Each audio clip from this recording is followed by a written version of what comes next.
चलिए आज हम देखेंगे बायो और सावर्ट का नियम। बायो सावर्ट का नियम क्या है? इसे इस टॉपिक का ये दूसरा नाम है किसी धारावाही चालकता के कारण चुंबकीय क्षेत्र की तीव्रता। मतलब किसी करंट कैरिंग वायर, कोई वायर है उसमें विद्युत धारा प्रवाहित हो रही है, उसके चलते उसके निकट किसी बिंदु पर विद्युत क्षेत्र की तीव्रता निकालने के लिए इन्होंने फॉर्मूला दिया। यही है बायो सावर्ट का नियम। तो इसके बारे में हम जानते हैं। देखिए सन 1820 ईस्वी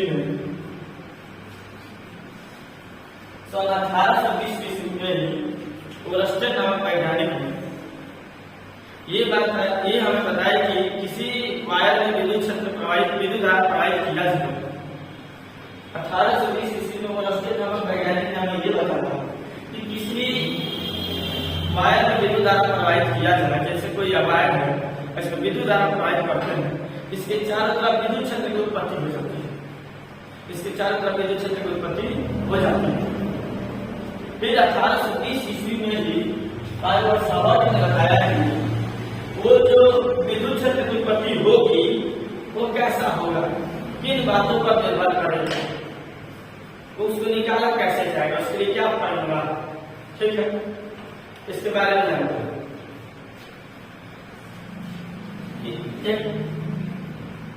एक वायर है जिसमें आई धारा प्रवाहित हो रही है। बायो सावर्ट के नियम के अनुसार उन्होंने इसमें बहुत सारा चर्चा किया कि किसी वायर में विद्युत क्षेत्र की विद्युत धारा प्रवाहित किया जाता है, जो विद्युत क्षेत्र की उत्पत्ति होती है, इसके बारे में अध्ययन। और उन्होंने ये बताया कि अगर कोई वायर है इसमें आई धारा फ्लो हो रही है, कोई वायर है इसमें आई करंट फ्लो हो रही है, और तो इसके किसी अल्पांश का मतलब छोटी लंबाई, इसके किसी अल्पांश dl के कारण इसके निकट किसी बिंदु पर P पर विद्युत क्षेत्र की तीव्रता, चुंबकीय क्षेत्र की तीव्रता का अध्ययन किया। उन्होंने ये बताया सबसे पहले इसमें बहने वाली धारा I मान अल्पांश की लंबाई dl लिए, इससे मिलाने वाली रेखा को थीटा बोला गया, और वायर से सीधी सी दूरी को r पाई। अल्पांश की लंबाई को dl लिए, करंट में बहने वाली धारा I माना गया, वायर से बिंदु को मिलाने वाली रेखा और वायर के बीच के कोण को थीटा माना गया। और उन्होंने ये बताया कि जो विद्युत क्षेत्र की उत्पत्ति, जो चुंबकीय क्षेत्र की उत्पत्ति होती है, जो इस वायर के चलते, इस dl लंबाई के चलते जो है चुंबकीय क्षेत्र की उत्पत्ति होती है, वो चुंबकीय क्षेत्र इसमें बहने वाली धारा के अनुक्रमानुपाती होता है। इससे ये मतलब है कि करंट जितना इसमें ज्यादा फ्लो होगा, जो चुंबकीय क्षेत्र की उत्पत्ति होगी तो उतना ही ज्यादा प्रवाह होगा। ठीक, और इसके इक्वेशन को हम कहते हैं। दूसरी बात इस पर ध्यान दिए कि इस अल्पांश के कारण जो विद्युत क्षेत्र की उत्पत्ति, चुंबकीय क्षेत्र की उत्पत्ति हो रही है, वो चुंबकीय क्षेत्र इस अल्पांश की लंबाई के अनुक्रमानुपाती होता है। इसको मिलाने वाली रेखा और ये वायर के बीच का कोण ये साइन थीटा के अनुक्रमानुपाती होता है। और टू साइन थीटा। अब इधर 3 माने। इसके बाद इससे जो वायर से जो बिंदु P की दूरी है, जिस बिंदु पर चुंबकीय क्षेत्र विद्युत क्षेत्र की तीव्रता निकाल रहे हैं, चुंबकीय क्षेत्र की तीव्रता निकाल रहे हैं, जिस बिंदु पर उस बीच की दूरी के बल के बीच का अनुपाती होता है। ये 4 बातों को उन्होंने ध्यान दिया। पहली बात कि जो उसमें करंट फ्लो हो रही है उसके अनुक्रमानुपाती होगा। कौन? इसके चलते उत्पन्न चुंबकीय क्षेत्र, उसमें बहने वाले करंट के अनुक्रमानुपाती होगा, उस अल्पांश से लंबाई के अनुक्रमानुपाती होगा, इसको मिलाने वाली रेखा और एक तार के बीच के कोण के साइन के अनुपाती होगा, इसके बीच की दूरी के वर्ग के वियुक्त का अनुपाती होगा, इनवर्सली प्रोपोर्शनल। अब इस सभी चारों इक्वेशन को मिला देते हैं। समीकरण 1, 2, 3 तथा 4 से चार इक्वेशन को कंबाइन कर देते हैं। हमें प्राप्त हुआ dV is proportional to I dl sin theta upon r। Proportionality हटता है कभी भी फिजिक्स में, प्रोपोर्शनलिटी हटाते हैं उसके बदले में प्रोपोर्शनलिटी हटा के इक्वल टू लगाते हैं, तो उसके बदले में कांस्टेंट लगाया जाता है। यहाँ पर कांस्टेंट मिला है, हमें यहाँ प्रोपोर्शनलिटी हटाते हैं कांस्टेंट प्राप्त होता है म्यू 0/4 पाई। ये हुआ I dl sin theta upon r square. ये हमें प्राप्त हुआ। इस छोटे से अल्पांश से छोटी लंबाई के चलते बिंदु P पर विद्युत क्षेत्र के चुंबकीय क्षेत्र की तीव्रता का फॉर्मूला प्राप्त हुआ। ठीक, ये चुंबकीय क्षेत्र प्राप्त हुआ dV = mu 0/4 pi I dl sin theta upon r square. ये हमें यहाँ कांस्टेंट प्राप्त होता है म्यू 0/4 पाई। अब इसके बारे में जानते हैं क्या है।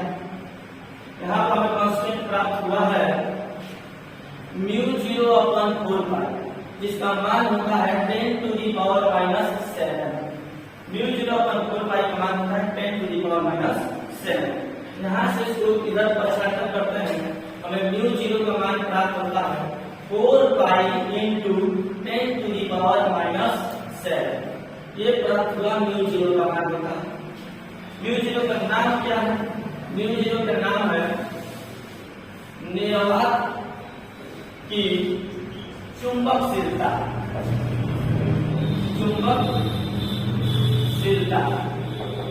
म्यू 0 का मान प्राप्त हुआ 4 पाई इंटू 10⁻⁷। म्यू 0 को कहते हैं निर्वात की चुंबकशीलता। इसका मात्रक क्या होता है? म्यू 0 का जो मात्रक होता है वो होता है न्यूटन प्रति एम्पियर स्क्वायर। म्यू 0 का मात्रक में प्राप्त होता है न्यूटन प्रति एम्पियर स्क्वायर। इसका विभीय सूत्र क्या प्राप्त होगा?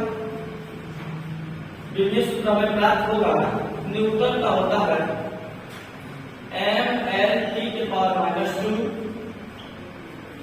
और एम्पियर करंट का A² भी होगा, ये ऊपर चला जाएगा, हमें प्राप्त होगा mL/T⁻², A⁻²। ये हुआ म्यू 0 का विभीय सूत्र। म्यू 0 के बाद हम जानेंगे म्यू 0 का जो मान म्यू 0 यहाँ पे नेता को प्राप्त हुआ है, जिसका नाम है निर्वात की चुंबकशीलता। वैल्यू होता है 4 पाई इंटू 10⁻⁷। इसका मात्रक होता है न्यूटन प्रति एम्पियर स्क्वायर। विभीय सूत्र का mL/T⁻², A⁻²। ठीक है, अब देखते हैं ये बाय शॉर्ट के जो हमें फार्मूला प्राप्त हुआ है, इसका वेक्टर फॉर्म देखते हैं। वेक्टर फॉर्म इसका हम देखते हैं, इसका सदिश रूप क्या है? सदिश रूप वेक्टर फॉर्म क्या है इस फॉर्मूले का? देखिए, हम लोग पहले पढ़ चुके हैं कि जब दो राशि हमें प्राप्त हो, दो राशि हो A और B, दोनों वेक्टर हो, इन दोनों का जो क्रॉस पद होता है ये होता है AB sin थीटा। दो राशियों का जो क्रॉस प्रोडक्ट होता है ये होता है हमें एक फॉर्मूला प्राप्त हुआ है dV = mu 0/4 pi I dl sin theta upon r square. हम एक r से ऊपर नीचे गुणा कर देते हैं, यहाँ एक r हमें प्राप्त होगा और यहाँ हो जाएगा r³। हम वेक्टर फॉर्म में लिखने के लिए एक r से ऊपर नीचे गुणा कर देते हैं, तो r³ पर एक r हमें प्राप्त हुआ है। देखिए dl r sin थीटा, हम कह रहे हैं AB sin थीटा कहीं मिला हो, इसका मतलब है A क्रॉस B। उसी तरह डी एल और आर साइन थीटा मिला है, इसका मतलब होगा वेक्टर फॉर्म में लिखते हैं तो D B mu 0/4 pi I dl cross R upon R cube. Dl vector quantity जो है एल लंबाई और आर जो है वेक्टर क्वांटिटी है, दोनों का क्रॉस प्रोडक्ट लेंगे तो हो जाएगा डीएल आर साइन थीटा, फिर हमें यही प्राप्त हो जाएगा। ये हमें होगा प्राप्त हुआ, ये है वेक्टर फॉर्म बाय और सावर्ट के नियम का, ये वो जो हमें रिलेशन चुंबकीय क्षेत्र की तीव्रता का फॉर्मूला प्राप्त हुआ है, ये उसका वेक्टर फॉर्म प्राप्त हुआ। Vector E equal to mu 0/4 pi I D vector dl into vector R upon R cube. ठीक है, अब हम जानेंगे स्पेशल कंडीशन, ये रहा इसका वेक्टर फॉर्म। अब हम जानेंगे इसका स्पेशल कंडीशन, कुछ स्पेशल केस है, स्पेशल केस देखते हैं। स्पेशल केस फर्स्ट हम लोग देखते हैं, केस फर्स्ट क्या है, प्राप्त होता है। केस फर्स्ट ये तो रहा है, देखिए अगर ये वायर है, ये वायर है, यहाँ पर पॉइंट है और चुंबकीय क्षेत्र की तीव्रता की ये फॉर्मूला प्राप्त होगा। पॉइंट जब यहाँ पर है तो चुंबकीय क्षेत्र की तीव्रता का ये फॉर्मूला प्राप्त हुआ। आप सपोज कीजिए ये पॉइंट इस वायर के एलॉन्ग है, मतलब ये हमें वायर है, ये पॉइंट इसी के तरफ पॉइंट है, या ये पॉइंट इधर पॉइंट है। सपोज कीजिए कि ये वायर है, इसके चलते हम लोग चुंबकीय क्षेत्र की तीव्रता इधर पॉइंट निकालना है। ठीक है, ये ऊपर किसी पॉइंट पे निकालना है, ऊपर। तो ये क्या हो जाएगा, ये पॉइंट इधर शिफ्ट होगा, जो एंगल होगा इस वायर और इसके बीच का एंगल होगा वो 0 हो जाएगा। ध्यान से देखिए, जब हम इस तार के ही एलॉन्ग, इसको बोलेंगे तार के अंदिश हमको चुंबकीय क्षेत्र की तीव्रता निकालनी है, तो ये पॉइंट इधर शिफ्ट होगा और थीटा जो होगा घटकर 0 हो जाएगा। तो जब हम वायर के अंदिश तार के एलॉन्ग